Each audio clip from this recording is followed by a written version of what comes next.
Hello, I'm Veronica Combs, and this is the Quantum Spin by HKA Marketing Communications.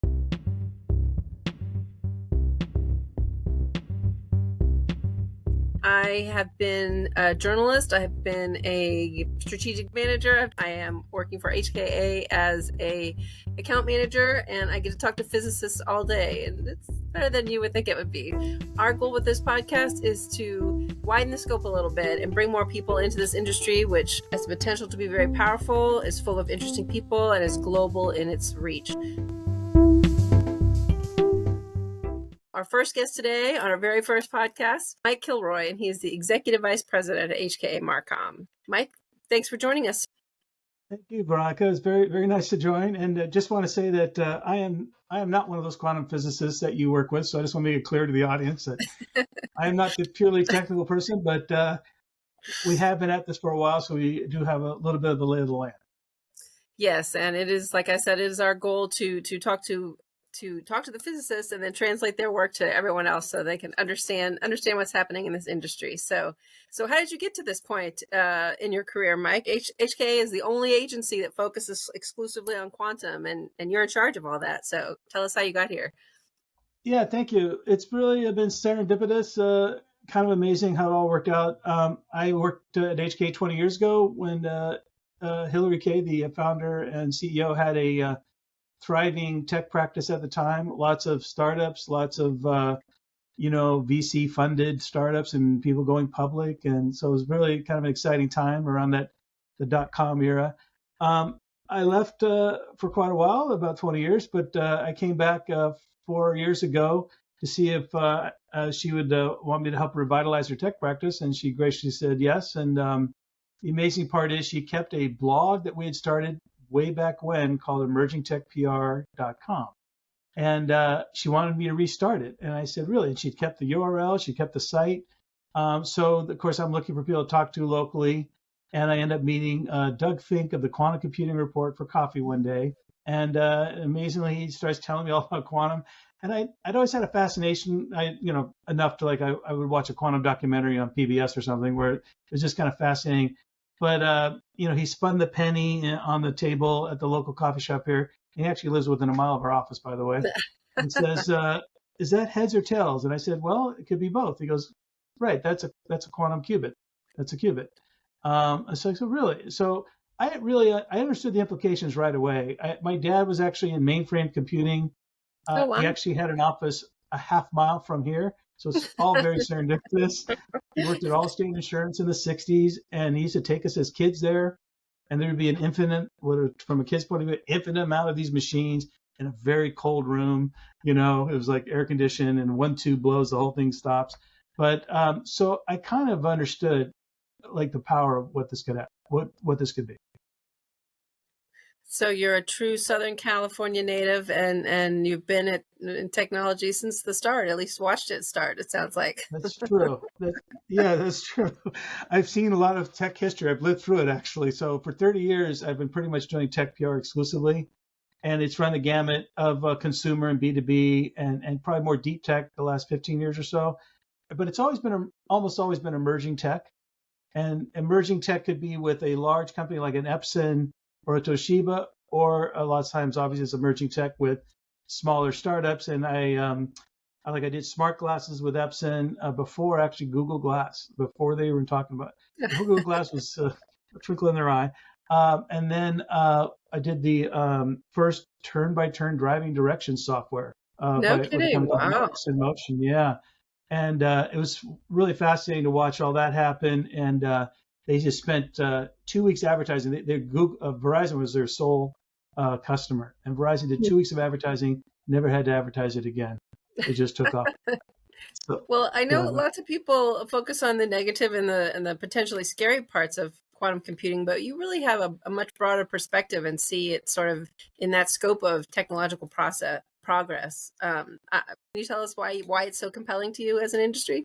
It's obviously, we know, but for the audience, it's just a brand new way of doing computing. It's at this new physics. There's Newtonian physics, and this is all stuff I've learned once I got into quantum. I barely knew any of this, but there's the physics we can see, and the apple drops in the tree. But this is physics at the atomic level that is doing things that doesn't happen at the level that we see every day.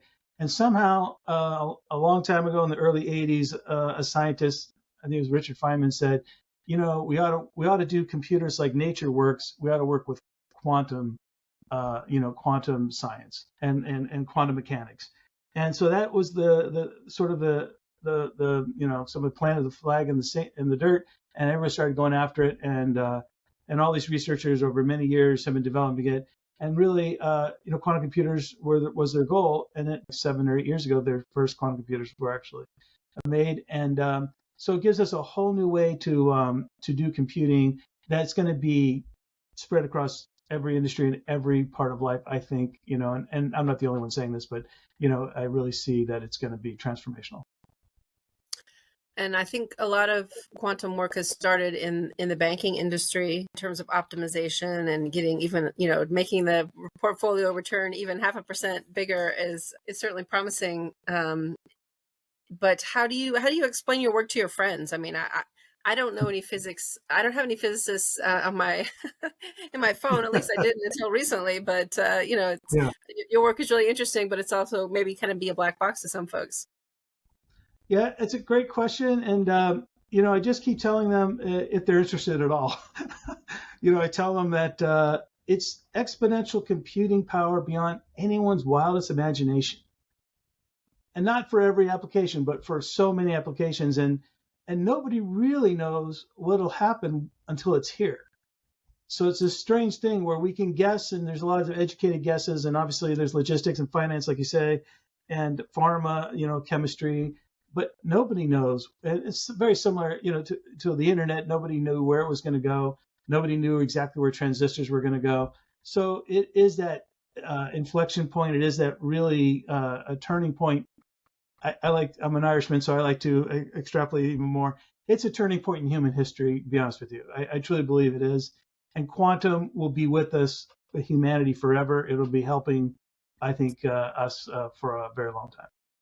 So in some ways, it's like the Wright brothers working with these, it's sort of a combination of the right imagination to envision what's coming and what's possible, but then also having the engineering skills to actually make all the parts work together and keep the qubits coherent. That is so true. And funny you say that. I just read David McCullough's The Wright Brothers book, and it was fascinating. Leave it to a couple of Americans from Ohio to make this happen, And yeah, it's a challenge of science and engineering.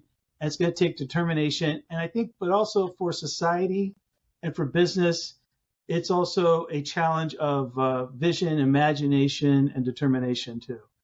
Like they have to start getting this, and they have to start really delving into this because, like I said, it's going to have huge implications. And it really, nobody knows when the light will turn on for quantum, when quantum is going to be hugely impactful. So you really have to start preparing now because, the train's coming down the track.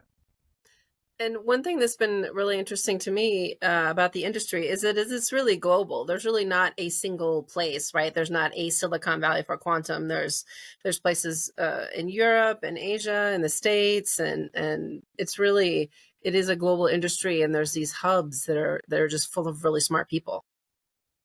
Yeah, and I would say not necessarily the U.S. government, although it has put money into quantum. But lots of governments are seeing the economic opportunity for this more than anything. So Canada is spending billions of dollars. Australia is putting in a lot of money. The UK just stepped up with another billion. So it's interesting to see the governments are seeing this as a strategic imperative, like they have to do this. I think in the U.S., I feel it's more, we do have a great venture capital system here, and that's one of the reasons HKA has done really well. Is a lot of international companies want to access that funding. So, but I think even the U.S. could do more. And what I hear from clients is they really want the U.S.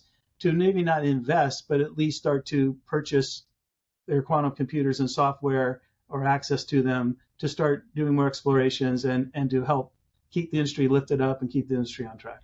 Right.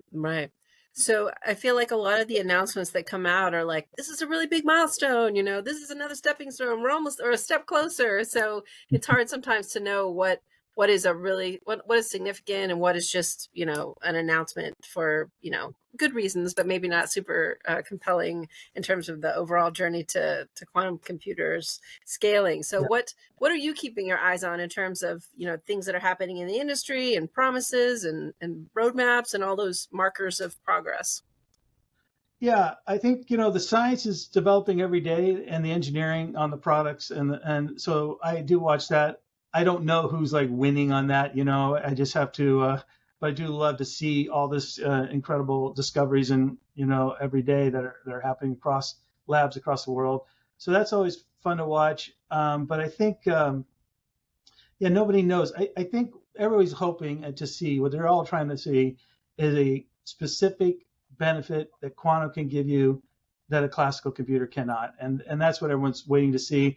And but the funny part is, though, it could be happening or could happen soon. And we've heard from clients and others that it could be happening, in small specific areas in the next year or two.